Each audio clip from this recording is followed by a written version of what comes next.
How long you think it was gonna take before we got here? Now you gotta prove yourself all over again. Come on. Ain't nobody coming, I've been gunning from 100 yards, trying to hit my mark, missing every time. This'll be the start of the picture perfect. Watch you. Well, usually today is Terry Tuesday, but since Terry's on the sidelines, Terry's scratched for this Tuesday. I guess we're going to have to go with Trifecta Trent. That's Tuesday. right.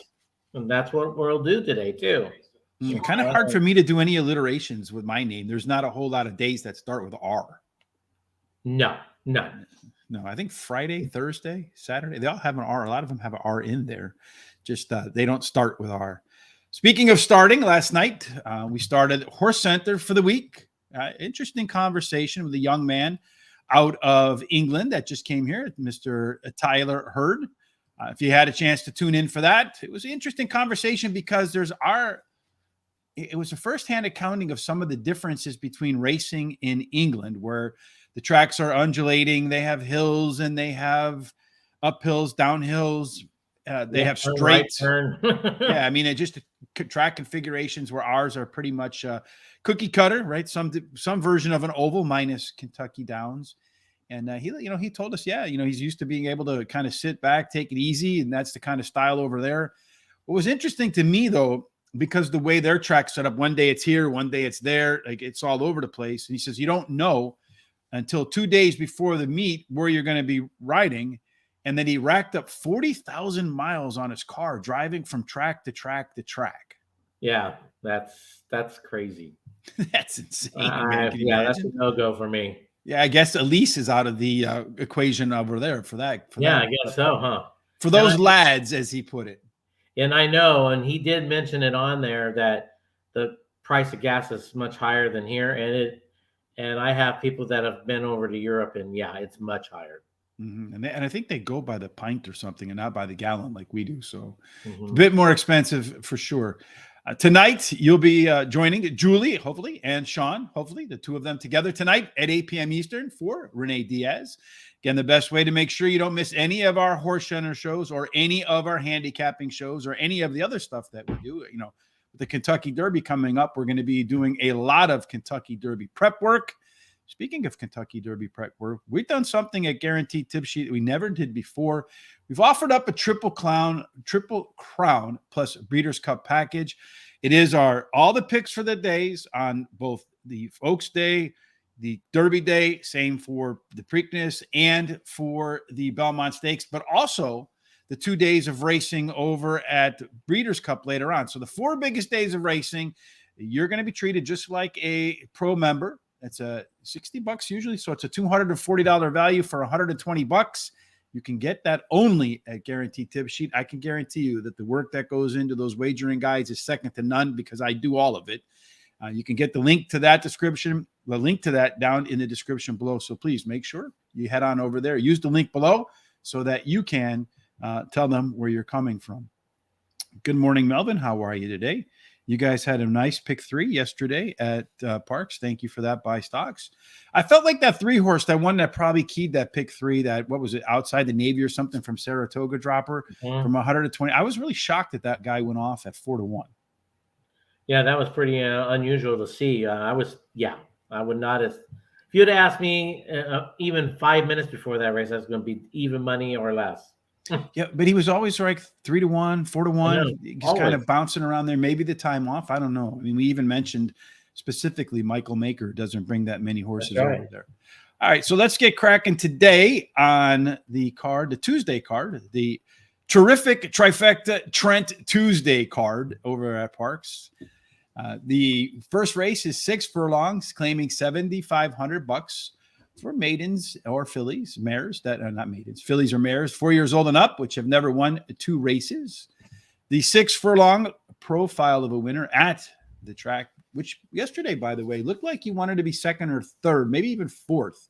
And kind of, Sean and I were debating if the rail was dead or not, but seemed to me that horses that ran on the rail up front kind of tired more than horses that kind of came up the rail late. Maybe on the back side of the track, it was wet. I don't know. I'd expect the track being fast today, dried out, probably some maintenance overnight to go back to the normal fast track at Parx where speed does win.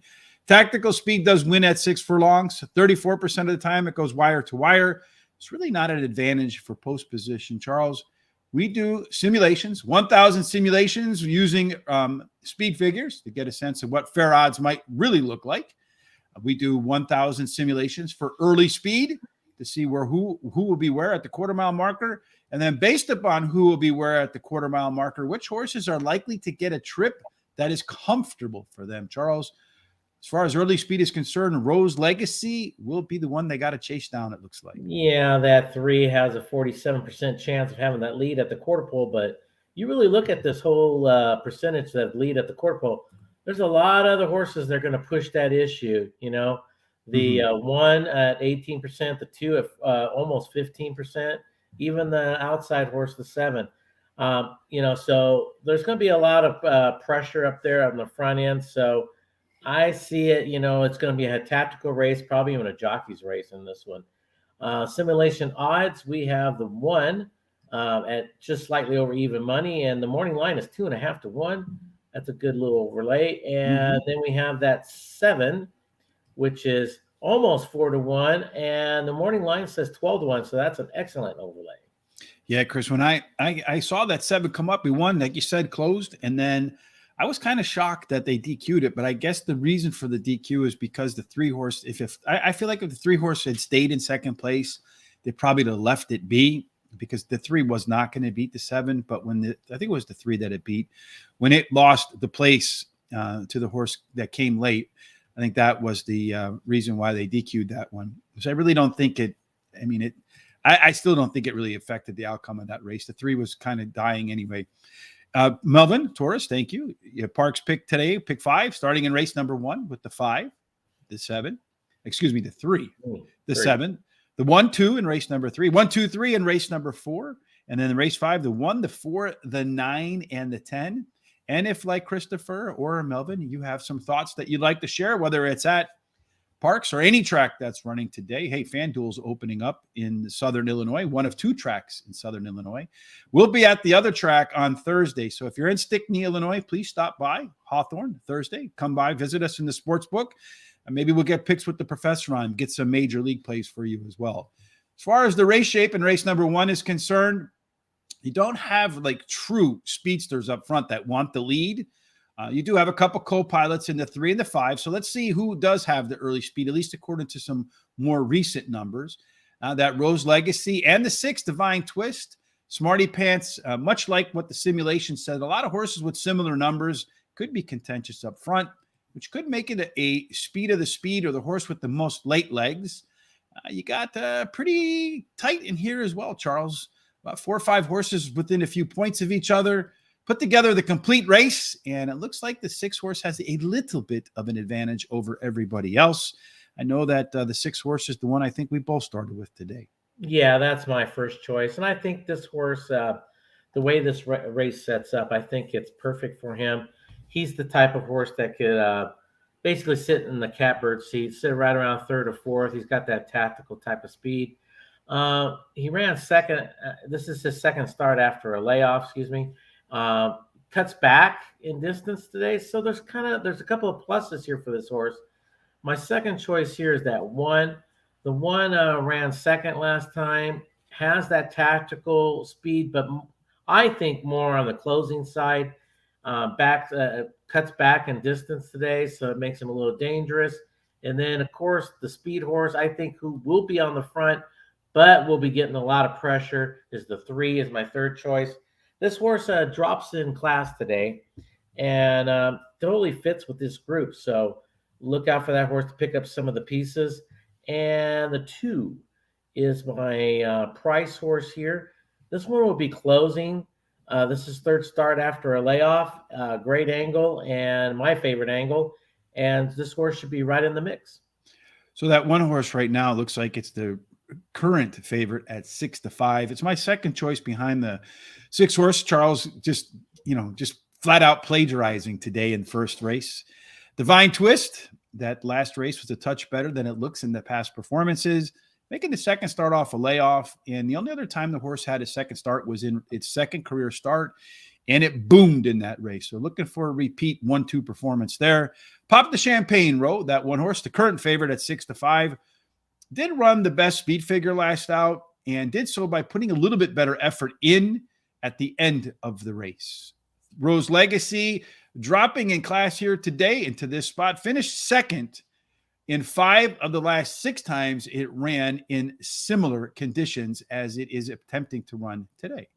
Smarty Pants Sandy, this one's running at the lowest level in its short career, so maybe the class relief will be useful.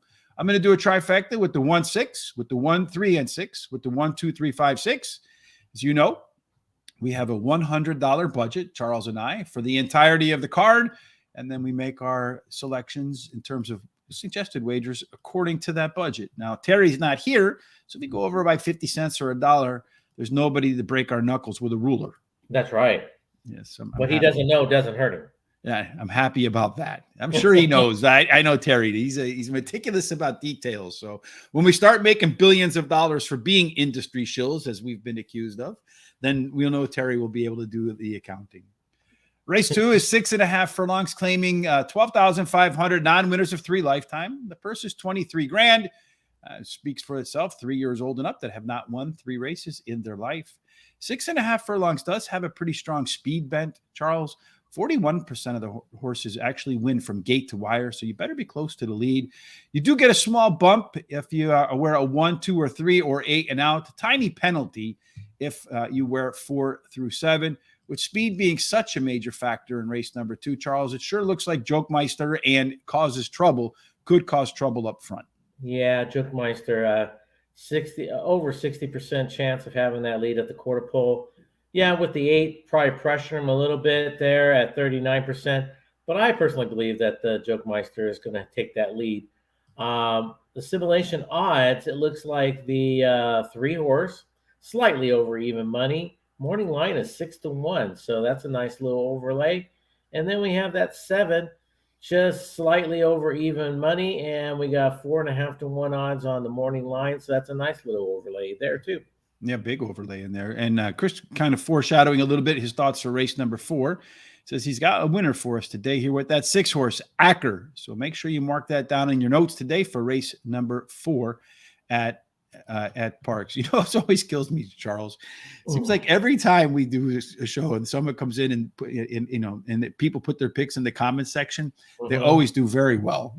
And I hate when they don't match ours because I have that oh bleep moment almost instantaneously. In race 2, as far as the race shape goes, you got a couple horses that want to be on the lead, that 5 and that 8. The 3 horse could give them a little company, some versatility with the 1, the 2, and the 7, and a lone closer with the 6. Most of the time when I see a shape that looks like this, it tends to favor speed. So let's see of these who does have the most speed according to recency bias. Jokemeister does catch a 5-point advantage. So at the quarter-mile marker, 5 points equals roughly 1 length. So the 5 and the 8 could extend out a little bit from the rest of the pack here because the 8 horse has a 5-point advantage over the 3. When they come home, who's going to be able to hold their speed the best? Well, the 2 speed horses look like they could tail off a little bit late. That 7 Hornbeam could be one that does have a little bit of energy at the end. If we complete the race, connect the beginning and the end, we do see that Hornbeam, the 7, does have a little bit of advantage over most of the field. I would say except for the 6, most of these horses have a shot, can make a case to find the winner's circle. Charles, make a case for the one you think is going to find the winner's circle. You just eliminated the 6, so maybe I should just go with the 6 there. You should put him right on top, baby. Make it all $100 budget on the 6. You know, you're going to probably catch good odds. It's 15-1 morning line. I would expect that to go up to 23, 24-1. Hell, you can have a positive ROI for the month on that one. Yeah, that's okay. I'll stick with my bets here that I have. The 5 is my top choice. The speed of the speed. Good luck trying to catch him. I think this horse was well bet last time, claimed last time. So this horse is probably the real deal to go wire to wire. But that 7 horse is going to be a little dangerous there. This horse ran second last time out, claimed the last 2 times. So this is a really high commodity out there at that track. Everybody wants him. And this horse does have that tactical speed to stay at least close enough and close at the end. The one horse, one last time out. This horse has a little bit of that tactical speed, more on the closing side. Pennington's aboard. So that makes that horse very dangerous overall. And then the 3 horse. Another one that's kind of got that tactical speed, but more on the closing side again. If you toss out that last race, puts this horse right there with these guys, and he cuts back in distance also. And that's why I'm doing a trifecta box with all 4 horses, trying to cash in on my first bet of the day, and so I could have some more money later on if I was at the track. Yes, indeed. Again, we'll be at the track on Thursday. I'm also planning on driving down to Charles's house. We'll take a trip over to Keeneland. We're going to plan that out, and we'll let you know when that'll happen, so you can join us over there. We'll have a nice, fun day out at the Lexington track, and then you can follow us on our social sites below. We'll announce when we'll make that happen. I'm going to start with the 8 horse, Charles. Causes Trouble. This one's taking a very sizable drop in class. And as such, at the distance, 2 times out, hasn't won yet, but has a second and a third. Maybe the class drop is the difference maker here. The 1 horse, Mizzen Man, was a little bit better late in its last race. Very consistent performer. My one concern is this guy's moving up in class. But of all the horses with the C-zone score, this one should get the trip it really likes. Favors Mizzen Man very well with that 91% C-zone score. Number 3, Maximum Moment. If he can run back to his last sprint, quite honestly, this race won't be close at all. And then the 7 horse, finally, Hornbeam. First off the claim for a horse that at Parx has been out there 6 times, does have a win, does have a second, a trio of thirds. So maybe one with that closing ability that comes into the money late to fatten up the exactas and trifectas. I'm going to bet a pick 4 instead. I'm not going to put the 7 in there. Probably going to wish I did. And don't have the 5 in there either. Could be another wish I did. I'm going to go pick 4, 1, 3, 8 with the 1, 2, 3, with the 1, 2, 3, and then the 1, 4 in race number 5. Looks like we're pretty close to race number 1, Charles. So let's go back to our picks in race number 1. It says 3 minutes, so we still have 3 minutes to go? Yeah, that's what it says. All right, so yeah, we can probably squeeze in race 3. Let's go ahead and do that real quick. Race number 3 we got 3 minutes to do race 3. 1 mile, 70 yards, optional claiming 16,000 for a purse of 27 grand. At 1 mile, 70 yards, you're looking for horses that have tactical speed, so maybe sit in second, third, fourth, somewhere in there. Although if you do get on the lead, you still have about a third of a chance to go wire to wire. The rail, late call, could have a little bit of an edge. 2 through 7 play fair. 8 and out, there is a little bit of a penalty. In race number 3, Charles, as far as our simulations are concerned, long-legged boy could have a long-legged lead. It has 75% chance of having that lead at the quarter pole. And, there's another horse there like the 3 that has a 16% chance. And there's even another horse I kind of think might be the sneaky speed, which would be that 2. But I do believe the 4 overall probably will have that lead at the quarter pole. It's after that is the main question. Simulation odds, we got the 2 just slightly under even money. And we got morning line at 3 to 1. And then we have the 3 at slightly over 3 to 1. And the morning line is 8 to 1. And that's about it when it comes to simulation odds and overlays. Yeah, sir. In terms of horses that should get trips that fit the running style, it looks like the 1, the 2, and the 7. Their C-zone scores are high, so the pace should fit the way they like to run. As we look at the race shape for the 3rd race here, real quickly, we see that we have a 7 horse out there all by himself as a horse that needs the lead to win. The question is he going to have that lead? I'm going to say the answer to that question is no. You can see right here, it looks like the 3, the 6, the 4 should be the most competitive. That 4 horse being a left arrow horse, one that's won its races by closing. So it's normal giddy up and go. Should have put it closer to the front today.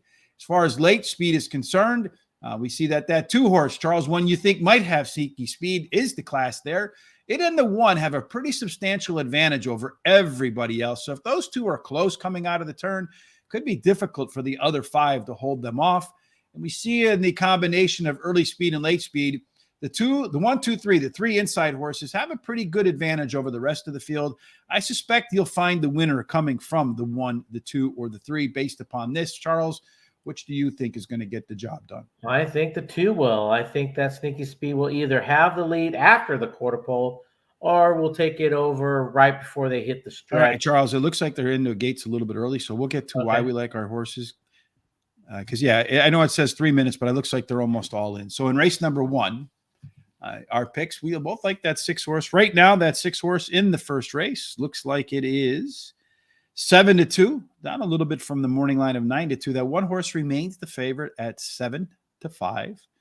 Next up on the board is the 3 horse. Well, the one just went to 1-1. So the folks in Philadelphia at Ben Salem are agreeing with the simulated odds. So now you're paying a little bit too much at 1-1, but pretty close to fair odds.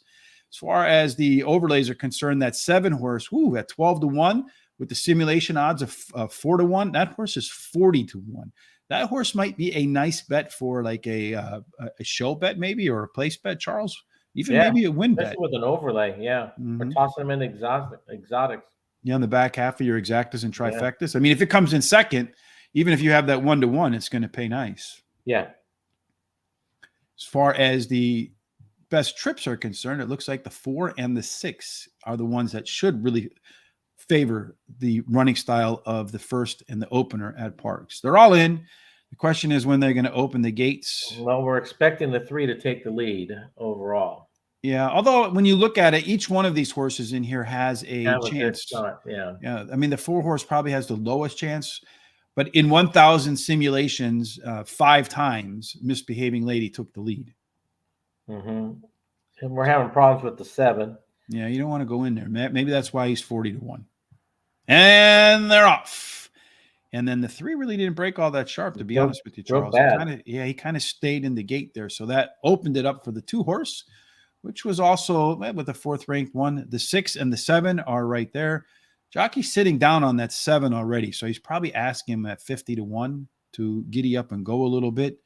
You got a little bit of a gap then back to the 3 and the 1. And then looks like in the very back, you have the 5 and the 4. They went through the opening quarter in 23-1. So for a 6 furlong race, I'm going to suggest that's a little bit on the slow side, Mr. Charles. They come through. It might be tough to catch this 2 horse today if speed holds up, particularly if those fractions continue to be on the slow side. You know what? Who's looming large on the outside there, Charles? 50-1. I think he might be your winner, Charles. He might be. Yeah, I mean, he's kind of going wide. He's running a little bit awkward. Getting a little weary because he's trying to cut in. Yeah, he's going to be.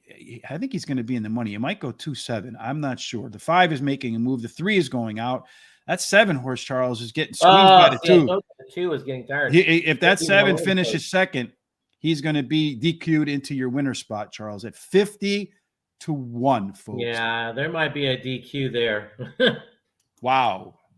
Now, this is why we do these simulations, Charles. Yeah, that was a perfect example of watching the tote board and watching our simulation odds of what it should be or close to be. I mean, if it's really close, then you don't have to do it. But I mean, going off of 50-1 compared to 4-1 of what we say, and probably going to get DQ'd into the win, I'd say. Probably. Yeah, because he got squeezed really badly at the rail. Yeah, that's just tremendously different. Mm-hmm. Yeah, he's definitely, I think, going to come down because he completely impacted his ability to close. And then he started making up ground again late on that 2 horse after getting pinched. That's 2. Yeah, that 2 was all over the place. How about that? And the nice thing is we pointed that out right there, right? Mm-hmm. Yes, indeed. I don't know what that means, Mr. Charles. Let's see. Rock and Ray, good luck, Ray. 6 finished last. I think he probably did. He didn't have the best race, but we did point out that it did make sense to maybe put a little bit of money on a win, place, or show bet on that 7 horse. And I think he's going to end up no worse than place. And I think a good chance that he's going to end up being your winner to get the day started over there. Mm-hmm. All right. So race number 3, Charles, we were in the middle of our discussion you began the discussion on why you liked certain horses. So go ahead and do that again. All right, so I'm on. Okay, race 3. The 2 horse. This horse has that tactical speed. I think he'll take over at one point right at the end of the race. You got Pennington Nest combo is a great combo. Ness gets 36% first after a claim. So there's a lot of positives to this. The one horse won last time out, and the rail gets 22% overall. So back on dirt. So why not on this horse? I think this is a great exacta. That's what I did there. My third choice is the 4. The 4 ran third last time out. The trainer gets 33% when he takes him a second time to a route race. So that's what we got going here. And even though he's supposed to be the speed of the speed, he's going to a route for the second time. And then my price horse is going to be the 6 horse. This horse ran second last time out. He does have some speed to keep it close. He fits with this group, so why not for some of the exotics? Indeed. I like in this race the inside 3 horses as well. Lake Call for me is the top pick. This one's coming in from Gulfstream Park. It is the first race that this guy's had since mid-January. Did try Parx once before. Nice second place in that run, and does have a couple of maintenance workouts in between. Very strong C-zone score in here as well. Running Joke, that 3 horse is my second choice. A little better early pace figures through the first half mile in its last race. Again, been around long enough. You know that Time Forms Craig Mikowski from their research found that if a horse does improve its early pace numbers through the first half mile, it's a pretty good sign that the horse is rounding into form. Does have some good works between races as well. Xavier, the 1 horse, a 3 horse, excuse me, a 2 horse. Making the first start off the claim for Jamie Ness. As much as that guy wins, this one's one of his top angles at 36%. Won her only race on a fast track, which is what we're going to get today. Surprisingly, only one time on a quick track. Finally, Long-Legged Boy was a tough call over to 6 horse for me. But trainer Luis Linder Jr. has won 3 out of 9 races, second time taking the horse for a route. And I do think that's going to be one that at some point in time, they're all going to have to pass, and hopefully speed can hold up. Trifecta for me, the 1, 2, 3 with the 1, 3, with the 1, the 2, the 3, the 4, and the 6.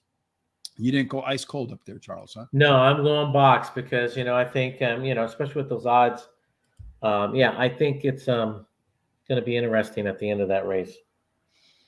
Careful, Richard. Trip down to Charles's home. Not sure he has indoor plumbing.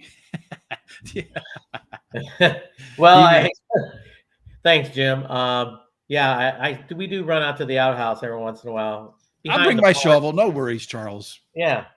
I have one of those little gardening shovels. I didn't know that I had to pack it to go visit you, but it's a bear when it's snowing out there. That's why I'm coming in this summer. Okay, that's 1 mile 70 yards for race number 4. Just the flies you have to deal with.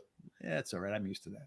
Claiming 5,000 non-winners of 2 in the year. Purse is $18,000. Again, at 1 mile and 70 yards, the sort of horse that typically takes the big check does have tactical speed. A third of which go wire to wire. Get a little bit of an inside bump. So Son of the Saint might have a little bit of an in-race advantage from post position. 2 through 7 are fair. 8 and out, a little bit of a penalty. Not a whole lot of scratches today, Charles, which I like. Makes getting prepped a little bit easier. Got a lot of inside speed here with the 1, the 2, and the 3. They'll be duking it out when the gates open and the dirt flies. Yeah, look at that. The 2 has basically a 50% chance of having that lead at the quarter pole, but the 3 is going to have something to say about that, and even the 1 is going to probably pressure that issue too, coming from the rail. These 3 horses are really going to be flying, but I do believe the 2 will have that lead at the quarter pole. And then when it comes to simulation odds, we have what do we got here? It's the 7 horse, even money, and the morning line is 5-1. That's a nice overlay. You got some good fans. It says J.A. Justice says, Charles, you running anywhere would be a sight to see. Hey, I could do it. I know Charles has he was out there mowing some lawns yesterday, so I'm sure today he's a little bit tired. We'll get him out there sprinting when I come down to we'll see if Keeneland will let us have a little bit of race out of the gates. Charles versus Rich in like a 2 furlonger. we better make it 1 furlong. Hey, we'll make it a furlong. All right. So as far as we're getting way off topic today, but our pace figures, our pace shape. The 1, the 2, and the 8 being pilots and co-pilots. So the 1 and the 8 want to be on the lead. The 2 can kind of sit behind them. 7 has some versatility, being a PC type. It should just be V because those horses can typically win from anywhere on the track. Between the 1 and the 8, both of whom usually need to lead to win, it looks like neither one of them might have the lead. So they could get discouraged if the 2 and the 3 actually do take charge. And they have a pretty good advantage over everybody else. Let's see if either one of them have some late pace. No, that 5 horse in there, Weekend in Court. Oh, but he scratched out if I remember. No, he's still there. Yeah. He has a huge late pace advantage in this particular race. 101 points, so 12 points better than anybody else. If that 5 is anywhere near the lead at the end, they probably won't be able to hold them off. Overall, it looks like the 3 gets the best score from the beginning to the end. A good 6 points better than anybody else, so about a length better than the rest of the field. This is the race where Christopher told us, D'Souza, that he likes Acker in here. So keep an eye on that horse as well, Charles. I don't know if you have Acker in your picks or not. I'm, like I said, fearful whenever anybody puts a pick up in there that we don't have, because it tends to do really well. So again, mark that one down and tell us what you got in this race. Neither one of us have the 6, so we're screwed, Charles. We might as well just go on to the next race. We probably should just do that. But yeah, in this race, I do like the 7. This horse ran 3rd last time, drops in class today. He likes this distance, so I think there's a lot of things pointing for this horse to win this race. The 2 is the speed of the speed. This is 3rd start after a layoff. My favorite angle, you got Ness gets 34% when he drops him down 2 classes. So that makes this horse very, very dangerous.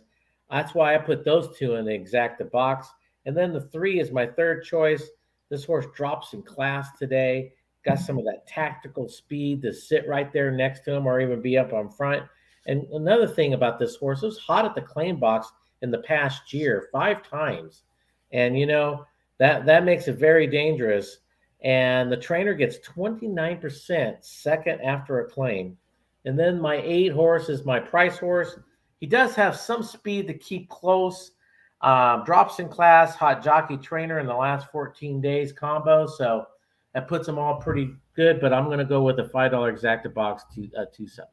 Rock and Ray sharing with us here that the Thornograph people posted a seminar about their speed numbers. The Equid Spy also did a seminar. Some new ideas on class with optional race. So you might want to go Google those and check them out as well. Our friend Alfasarian says in race number 8, he likes the 3. Windsor Gold is his favorite pick of the day. That's my best bet of the day. There's an objection in race. It's still going on. What the hell? Yeah, still going on. Maybe you and I should become stewards. To me, that one's pretty clear. I mean, I watched the video like 20 times, and I'm going to tell you the horse bumped. The 7 should be the winner. I mean, that's just 3 times in the beginning of the turn. He even did it. So yeah, I don't understand what's taking so long in this regard. But if you made me a steward, it would have been done already, right? Yeah. That is not pedigree race, but transferred figures, tracks, and being a race shape and winners inside that are class, even if they did not race. Let's see, Acker scratch too many times. Did he scratch again today? I don't know. Did we have him out in that race? I don't know if we took him out. I don't have him out, but I could always check. Let's see, race number 4. I don't know what's going on in that race over there. Race number 4. Now, it looks like Acker's still in the race, still right? In it. Let's put that away.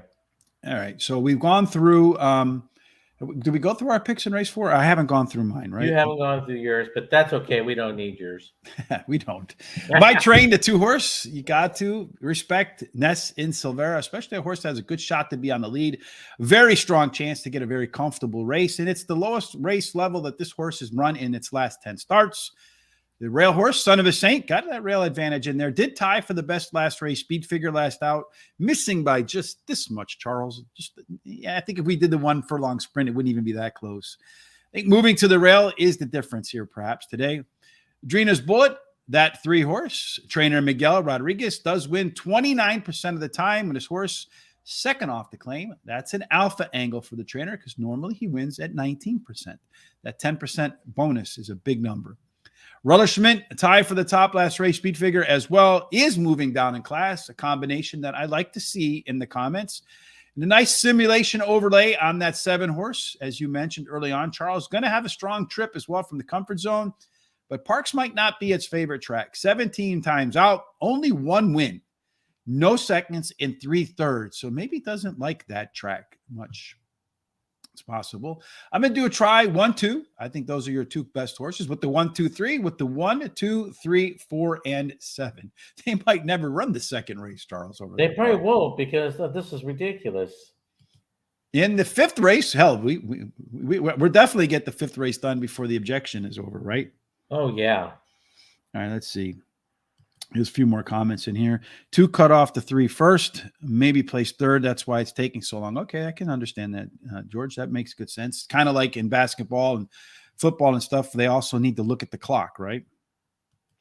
Well, I think that the Equidace class figures are clearer to me after the YouTube seminar in terms of you understanding them, or in terms of Rock and Ray, in terms of their accuracy. When you say that they are clearer to you, which one are you defining that as?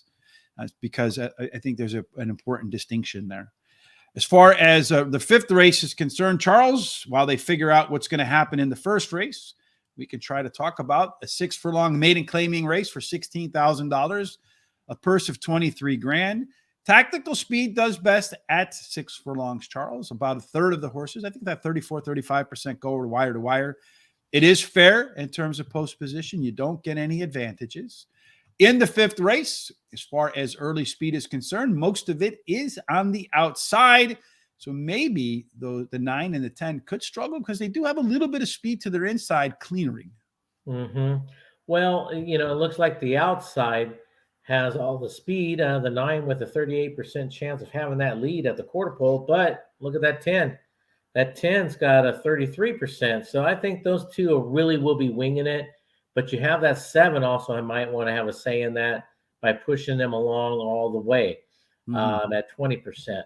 And then we have our simulation odds. We have, let me see what we have here. Slightly the 4, just slightly over 2-1. And we got 3-1 morning line. And yep, that 10, it's just slightly under even money. And we got 6-1 morning line, which is a nice overlay. Yeah, I know I said that post positions don't matter, but one of the reasons why I kind of downgraded the 10 a little bit is he does have that speed to his inside. He's going to have to work to get the lead. If he was placed inside, I would really be more enamored by that horse. Our way to the winner's circle worksheet and our early speed, late pace on all that kind of good stuff for the 5th race, we see that the 1 and the 10, those 2 want the lead to have a best chance to win the race. The 2 horse and the 3 horse here, they're both first-time starters. The 5, the 7, the 8, and the 9, that quartet has never been close.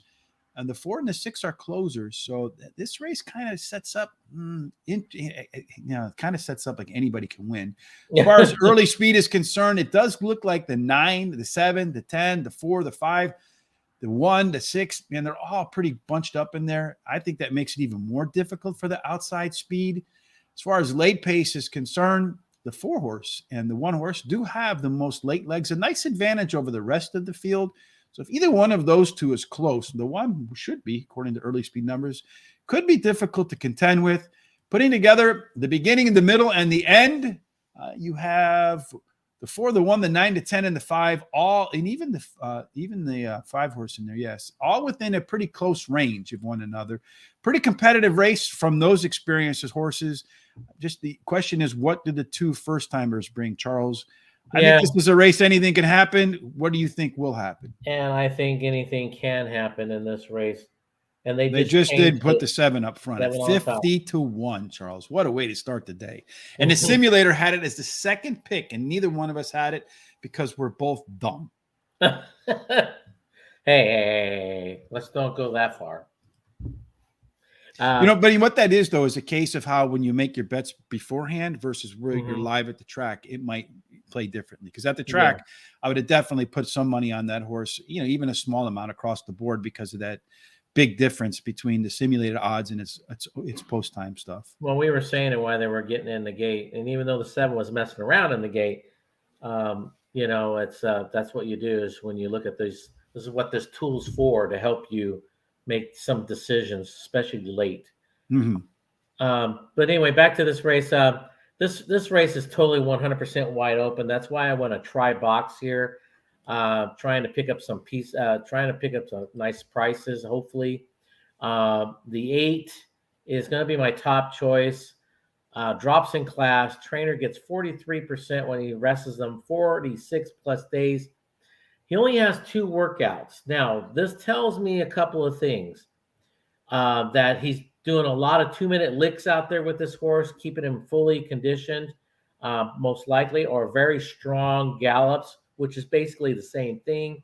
So with the 2 workouts, it's just enough to give the information out to the bettors that this horse is still working out. The 4, this horse is a first. I think this is the one that's the first timer, right? No, no, 4, no. I think the 2 and the no. 3 are your first time starters. Yeah, the 2 or whatever. But yeah, the 4, this horse ran second last time out, adds Lasix today. Trainer gets 22% first after the claim. So, that makes this horse very right there on the, should be stuck right there. He has enough speed to keep it close too. So, and then the 2, which is your first timer, this one's the one that's bred for this. The dam has 3 winners from 3 starters. Solid workout pattern, so why not throw in a first timer here in the mix? And then that 1, I think that 1's a sneaky horse. Another one here that has that speed that could sit real close and close at the end. Claim last time out, and plus he gets a cut back in distance today. So that's why I'm going to go with all 4 of my trifecta. He also has the top C zone score, so should get a trip to its liking. Another one I think I get a trip to its liking, although it doesn't really show up in a C zone, is that 4-horse Secret Thunder. First time out at Parx, the horse was bet down to 8-5. It's going to get first time Lasix today. Should help it carry its speed, especially in the second round off of the bench. Also going to go with the 1-horse Wire to Go. Is a class dropper in this field. Showed plenty of early speed in its last race. Does have one decent workout in between. And again, that strong chance to get a very good trip to its liking. The 3-horse is the first timer I'm going to go with, Charles, because he does have some decent workouts getting prepped in here. And he's also catching a 10-pound weight break today. According to our friend Tom, that could be equal to about 2 lengths. And then finally, Run for Carl, the 10-horse. The sim says you got to have it. The speed says you got to have it. It is also catching a weight break today. So I like speed carrying less weight. It does tend to help that horse hold the speed longer. At Parx, 7 times out, a couple seconds, a couple of thirds. So okay over the track. Just concerned about that outside position with a lot of speed to its inside. Going to have to hustle to get the lead. I'm going to go with the 1, 3, 4 over the 1, 3 over the 1, 3, 4, 9, and 10 for my trifecta, Mr. Charles. Race 6 is our next one to take a crack at. Race 6 is 1 mile. We haven't seen 1 mile. It's a kind of uncommon. That's what I'm saying. Finally put the 7 up. Yeah, that was a good thing. 50-1, man. And we talked about putting just a couple bucks on it. Again, it's just the difference of being live at the track or betting in your account the last minute versus making your selections beforehand. We don't really get a chance to adjust in real time as much as we would like to in that. But nonetheless, like the 5 in race number 5, have odds at 46.3%. In race number 5, the 5-horse, let's go back to race number 5 for Christopher. The 5-horse, you have Stormy Fire. It does look like this horse should get a pretty good trip. Good chance to get them in. Does have a shot to compete for the lead. I think it'll definitely make things more difficult for the horses on the outside there to get that lead in there as well. On to race number 6, Mr. Charles, where it is a mile and 1 mile. The rare race at a mile, 30 of them so far. 15 of the 30 races have been won wire to wire. My math says that's 50%. I probably would even got that one right in 9th grade math. There is a little bit of a rail edge. 2 through 7 play fair. 8 and out, a little bit of a penalty. Speed does matter, Charles. So all eyes on you is the one that's going to likely have a chance to go to the lead and the most likely to add to that 50% winning rate. Yeah, the 5's got 71%, slightly over. Had to get the lead at the quarter pole. But, the 1 might have a say in that a little bit. The 1 has basically a 17% chance of having that lead and will for sure be pressuring this horse. But the simulation odds we have basically the 5 itself at just slightly under 3-1, and the morning line is 6-1. So that's a nice overlay. And same thing with that 7, 2-1, and the morning line is 6-1. Another really good overlay. Yeah, a little bit of maybe a touch of an overlay with the 2-horse Praetorian Guard as well. Our way to the winner circle worksheet for the 6th race is going to tell us that you have plenty of speed up here, the 1, the 2, the 3, and the 5. So you got 4 that'll compete. The 4 and the 6 could put some pressure on them as well. So I think the early pace in this race could be a little bit on the contentious side. A lot of competition there, although All Eyes on You does look like it is the speed of the speed according to more recent numbers. 6-point advantage over a host of horses that are right behind it. This one should have some giddy up and go, Charles. A little spicy at the start. At the end, a little less spicy. The 6, Blue Royal, Praetorian Guard, and Professor Cool as the lone closer should be the ones trying to gobble up those horses that ran too fast, too early. As far as the complete race is concerned, the 5, the 6, and the 7, a little bit of edge over the rest of the field. Wouldn't be shocked to find the leader come out of those 3 horses in there. Mr. Charles, who do you think is going to take the W? Yeah, I think this race is setting it up for the 6 and the 7. Personally, I think the 6 does have enough speed to keep it close, but I think he's going to have a really good kick at the end. This horse is bred for this distance and the future, everybody. This horse is bred for the turf. And the jockey gets 15% overall. So you got a lot of good things about this horse in this race. The 7 has some of that tactical speed also. I think he could sit close enough to make one big run. He drops in class today. He's going longer today, which I think he will enjoy. And then the 1 is my 3rd choice, one of the speed horses. The rail gets 20% overall. You got a hot jockey in the last 7 days. You got a cutback in distance for this horse, so makes him a little dangerous. And then the 5, probably the speed of the speed, is my price horse. He drops in class. This is his 3rd start after a layoff. My favorite angle. Makes him very dangerous. But I'm going to go with 6-7 Exacta Box. 6-7 Exacta Box. In race number 6, I try to read about a half an hour a day, and I'm rereading Stephen Davidovic's book about betting thoroughbreds. I would recommend going to Amazon, pick up the book. We don't get any royalties or anything off of that, but there's a lot of useful information in that book, and I think the best ticket structure appendix that I have found in anything I've read so far. Again, Stephen Davidovic's Betting Thoroughbreds. You can get it at Amazon. I think Jackson Road is the horse that you have to put on top here. Proven he can win a route. A lot of these other horses have struggled at a route and has beaten many of the others that are in here and has a bullet workout between races. Also has a strong chance to get a trip to its liking. Praetorian Guard, that 2 horse, beat the 4 in winning its maiden special weight at $55,000. That was at a sprint.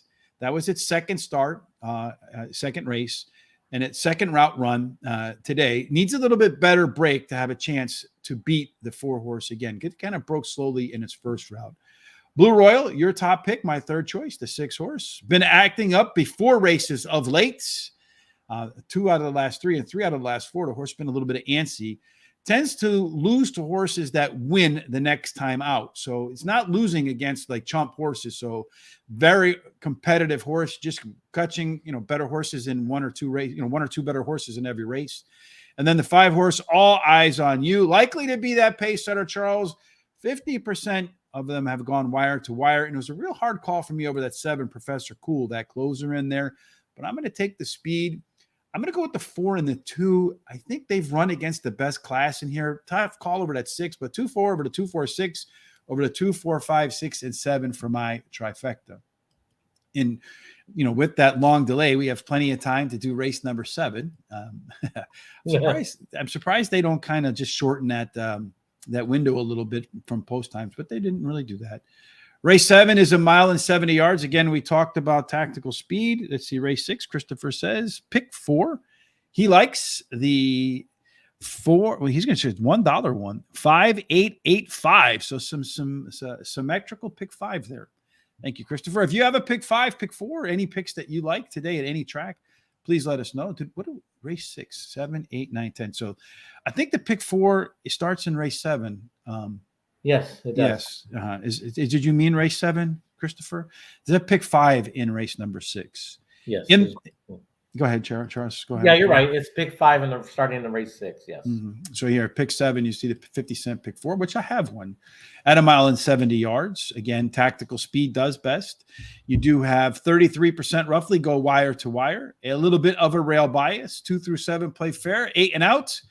You get dinged as far as speed is concerned in race 7. Our simulation says that the rail horse, Summary Judgment, should be blasted out when the gates open. Yeah, that one has got a 70% chance of having that lead at the quarter pole. I believe so too. It's going to be tough to catch that horse at the quarter pole. The 2 will probably make a shot at that. No pun intended with the hot shot. But yeah, that horse will try to pressure the 1 all the way.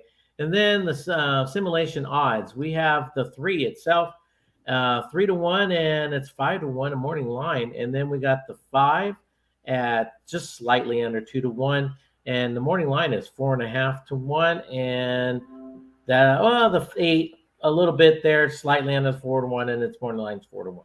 So you got the good combination here with Elusive Rider too at this 5 horse in here, Charles, with the simulation showing as a little bit of an overlay, and then you also have a good shot to get a trip that it's favorable. So the horse should be able to capitalize on that. And in terms of the way this race sets up in race number 7, we're looking at a balanced race in here, Charles. You got 3 horses that want to be on the lead, 3 horses that want to close, 2 horses in the middle. So the best horse really should kind of win this race as long as it gets a trip that it's comfortable with. As far as early speed is concerned, that 1 horse and the 4 horse, 1, 2, 1, 4, 2, 5, they all should compete for the lead. It does look like that 1 horse might tail off a little bit at the end. As far as late pace is concerned, you got a quartet, the 3, the 4, the 5, and the 8 look to be a touch better than everybody else, with the 1, 2, and 6 really, really struggling late. As far as running the best, most complete race beyond $1 million, that 4 horse, a 5-point advantage, so maybe 1 length over everybody else. That 5 horse right behind him, then a big drop off to everybody else. Would not be shocked at all to see the 4 or the 5 win this race, Mr. Charles. I don't know what you think. Yeah, I mean, it was one of those races, I had to make a decision, and I'm going to stick with the speed. I think, he might just get an easy lead, especially if that 2 does not go with him. So I'm going to stick with the 1 here. The 1 has that speed to go wire to wire. The rail gets 22% win. Trainer gets 50% after a drop after a claim. So, you got a lot of things going for this horse. So I think, I'm going for it that he's going to have an easy lead. And then the 8 horse is my second choice. This horse has got a little bit of the tactical speed, more on the closing side, but trainer gets 14%, likes this distance, so it kind of sets it up for him. And then the 4 horse, this one has that tactical speed. I think he sit close enough to the 1 and try to make one big run. Drops in class today. This is 3rd start after a layoff, and the trainer gets 21% when he does that also. So a great angle for the trainer. And then my final price horse is the 7. This horse ran even the last 3 times. He needs to wake up a little bit. Tactical speed, he can sit with him. All he needs to do is have a little encouragement to go after him. But he does fit with these horses. And you have a pick 4?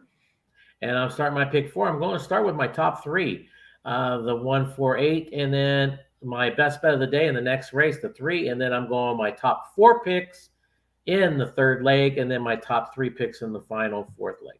Some very similar ticket structure for you and I for our pick 4s. I'm going to start my picks here with the 4 horse Beyond $1 Million. As you mentioned, it's dropping in class in your favorite handicapping angle, the 3rd start off a layoff. This guy's win or nothing at Parx, 13 times out in 5 wins. So if you get one of those 5 efforts, could make easy work of this. If you look at that last race, probably on the past performances, doesn't look the best. But if you kind of dig into the numbers, a repeat performance at this level should get the job done. Sugar Streak, the 3 horse, my second choice, just missed at this level 3 races ago, dropping back into that after trying to move up the ladder. Was a little bit better early on last time out. So I think moving back down to a class where it did almost win should fit the 3 horse Sugar Streak very well.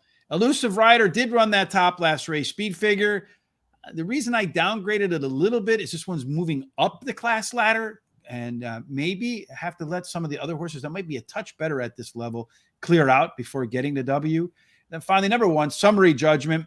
You got the claim and drop here, Charles. Didn't concern me as much as it might because the purse would make it a profitable trade for the connections. The March workouts getting ready for this race are pretty solid. I still think the 3 and the 4 are the two best. So I'm going to go with the 50-cent pick 4, the 3-4. Next race, the 1-3. And then like you, the 2-3-5-7 in race number 9. And in race number 10, I have the 2, 5, and 6 to close out my pick 4. We move on to race number 8, where we do have a scratch. In the 8th race, they're going to go 1 mile and 70 yards. We've talked about tactical speed, about a third go wire to wire.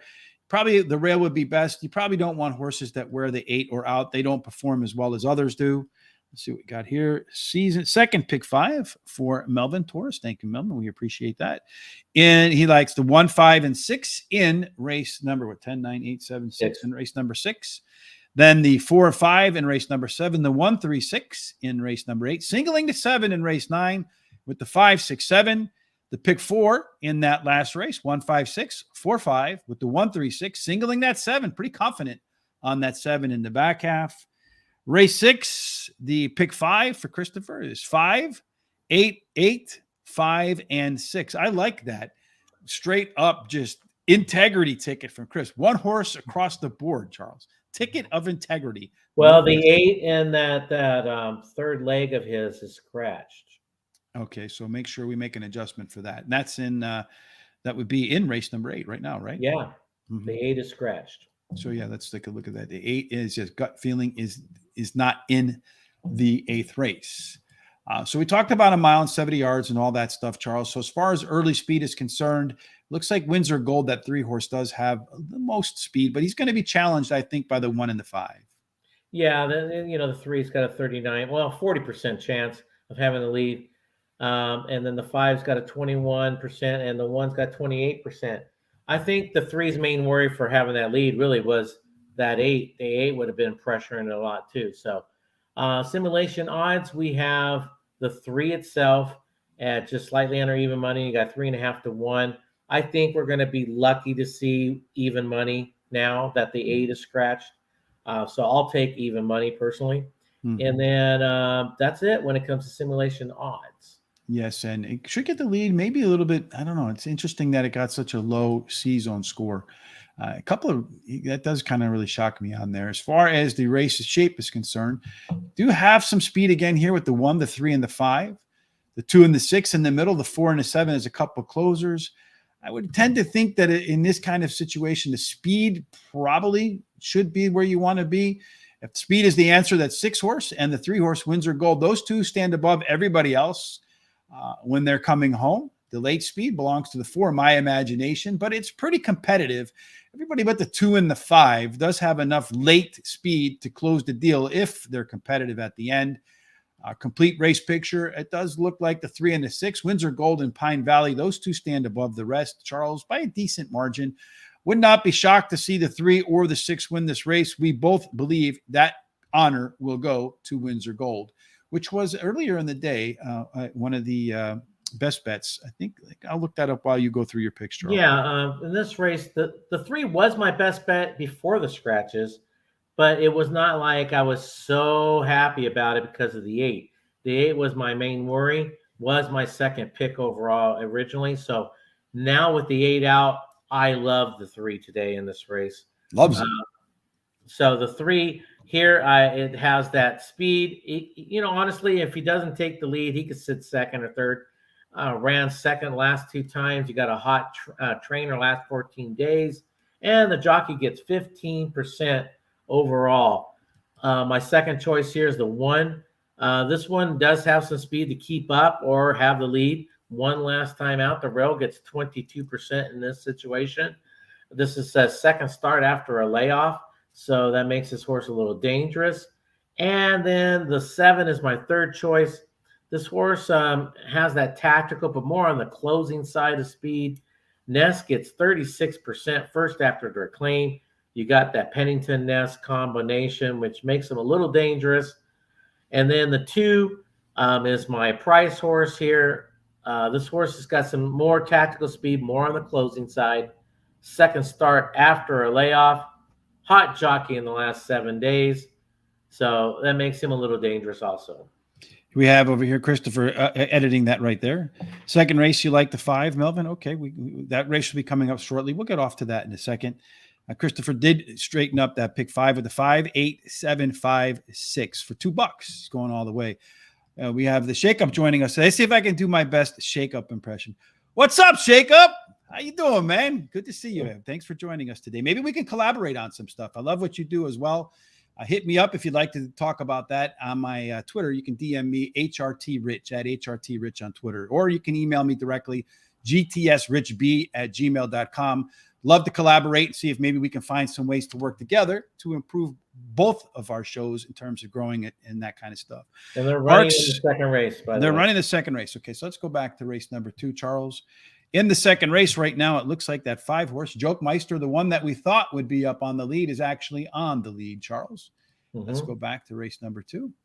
That's the one that you had in there. It does look like he's starting to. The opening quarter was 23-1. That 3-horse is making a move up on the outside. The 1 is on the rail.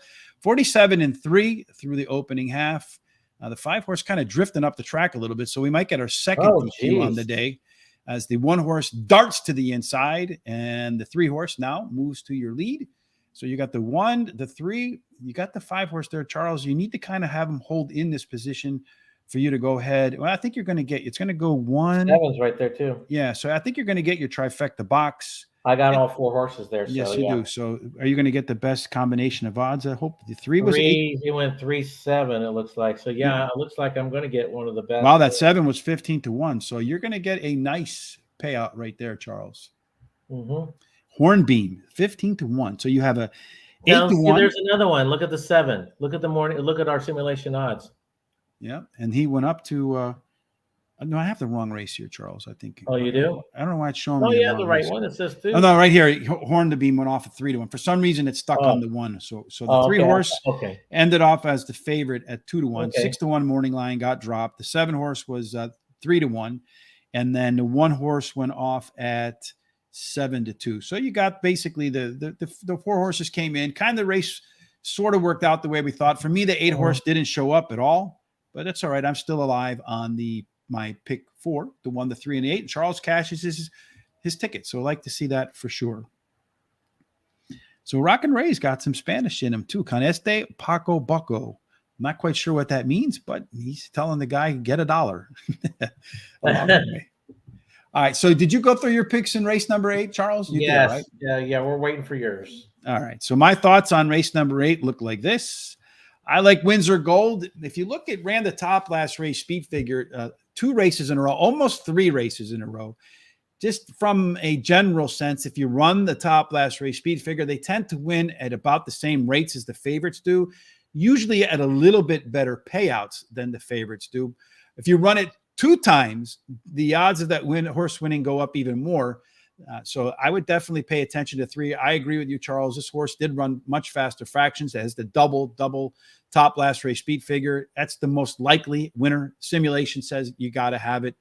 Amusing Mischief, wire to wire win in an easy Parx to get the maiden special weight after debuting at Laurel, I believe. Geared down at the end of that race, Charles. So could have a lot more than what it showed in its opening hand. And interesting that jockey Victor Carrasco, he's got 1 ride at Parx. It was on Amusing Mischief last time the horse showed up here. He's got 1 ride again today. It's on this horse as well. He came to win, no question about it. Pine Valley, that 6-horse, another that prefers fast going. Going to get that today on that fast track 5 times and win a couple of seconds, a couple of thirds. And it should be involved from the beginning to the end of this race. And then finally, My Imagination was the maiden special weight winner in the 7th try after transferring in from some tier 1 tracks at Parx, 2 times out with a win and a third, and showed better in race numbers across the board, making its second start off a layoff. And the only other time the horse made it a 2-race cycle was after the debut, and the horse bumped up its effort in that. So I'm expecting the 4-horse My Imagination to be better today. $1 trifecta, 1-3 with the 1-3-6 with the 1-2-3 4 and 6. Race 9. So we power through this card with just 2 to go. This one 6 furlongs, optional claiming 35,000, non-winners of 2. Races other than maiden, claiming starter, or state bred, which have never won 3 races or a claiming price of 35 grand. So a lot of stipulations there. 6 furlongs, tactical speed, post positions don't matter. About a third go wire to wire, Charles. Our simulation in race number 9 says that this is a highly competitive race to be the leader at the break.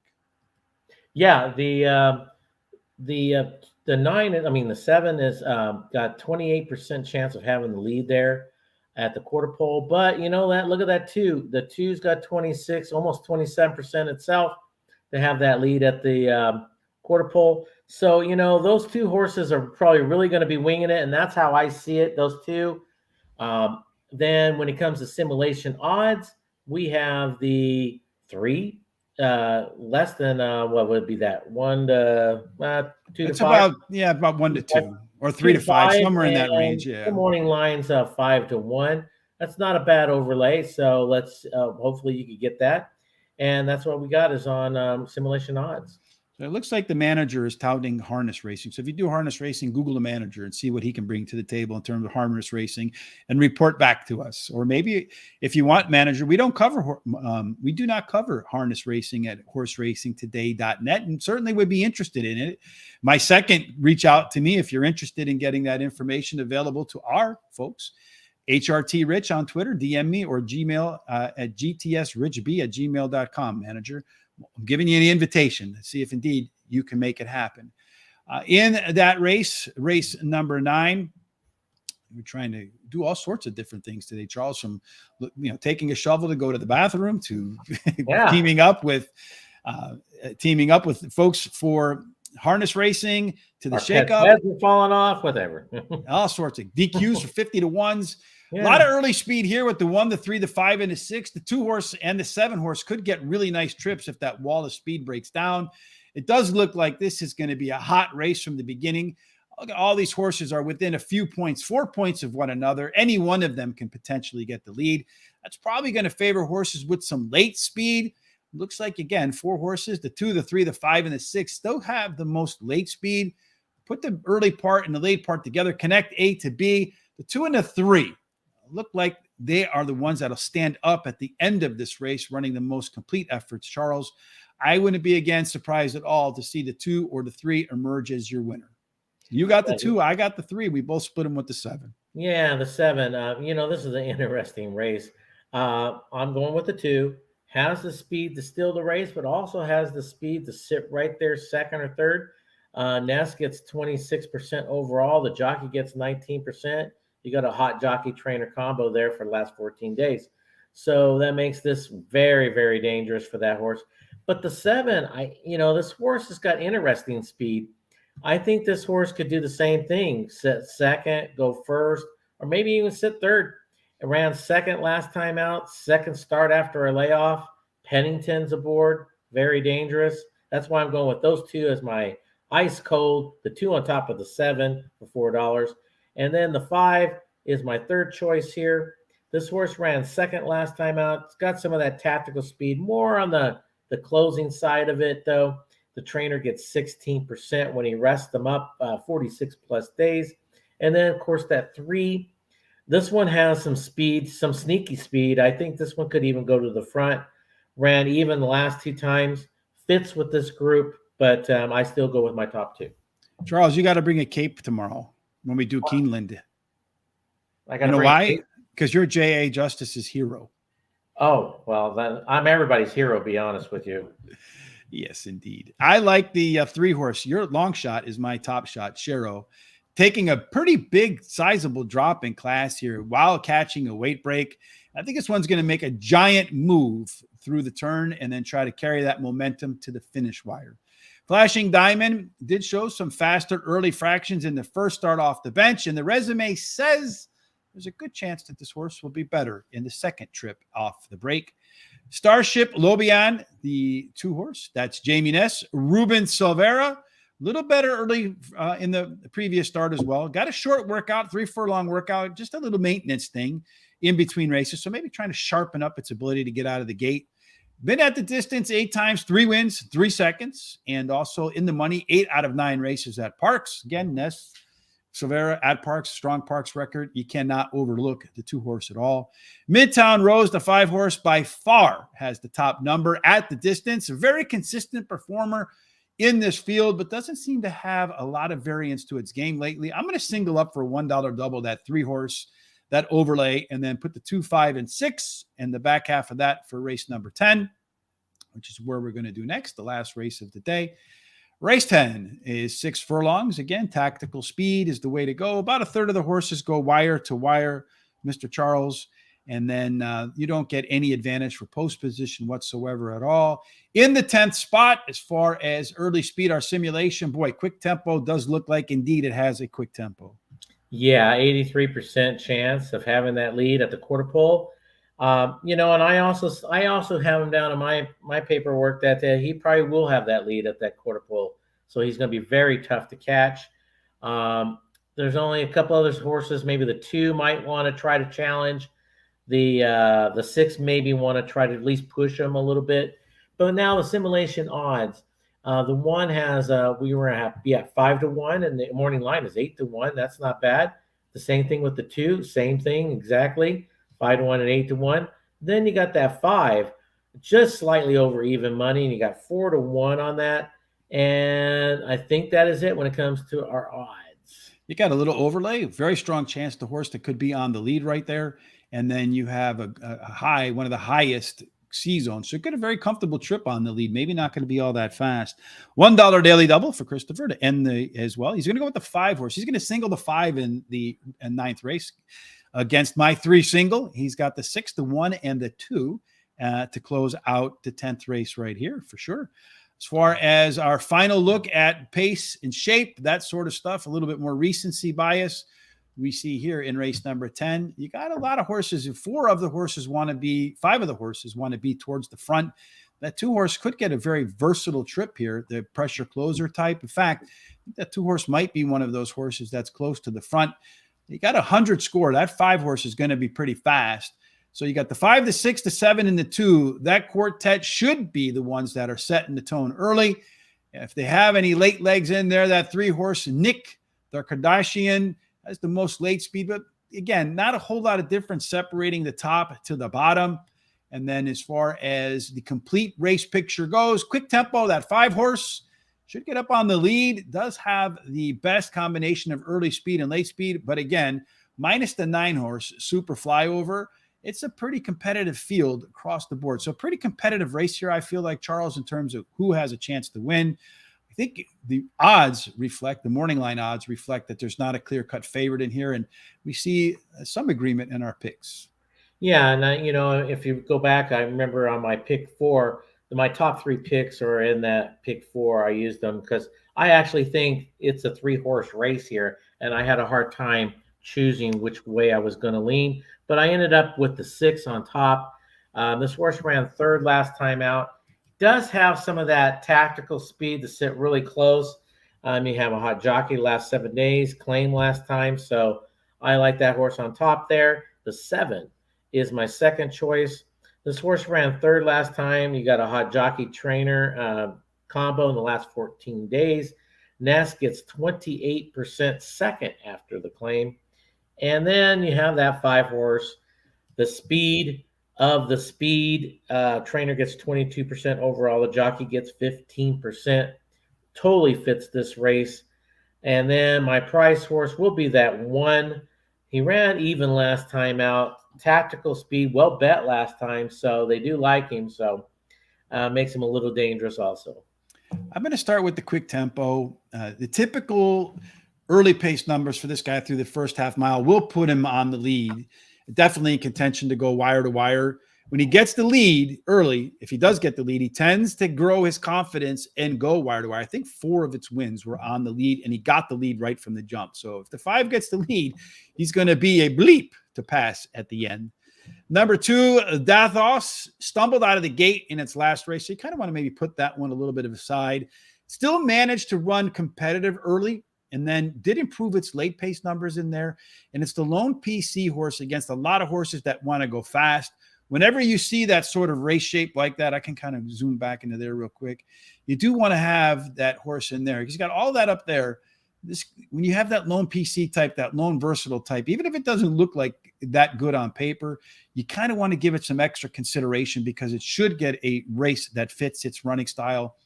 Number 6, Prince Philip, Philippe, a little quicker, 6 furlong time last time out. And at the distance, been in the money 8 out of 9, 2 wins, 2 seconds, and 4 thirds. So he goes in third. That's where we're going to put him today. And then final pick of the day is Shanghai Superfly. May not be the best horse for this spot, but I just wanted to say Shanghai Superfly. But nonetheless, you have Jamie Ness, Ruben Silvera. That combination does well. Second off the claim, as you mentioned. Nice number for Jamie in that regard. But I think they might have picked the wrong distance for this horse. He's run it 14 times, only has a win and a second and 4 thirds. So maybe not the most comfortable distance for Shanghai Superfly. But nonetheless, he did make my trifecta. I have the 2 and the 5 up top, with the 2, 5, and 6 in the middle, and then the 1, 2, 5, 6, and 7 as my final bet on my $100 budget today, Mr. Charles. Our full picks.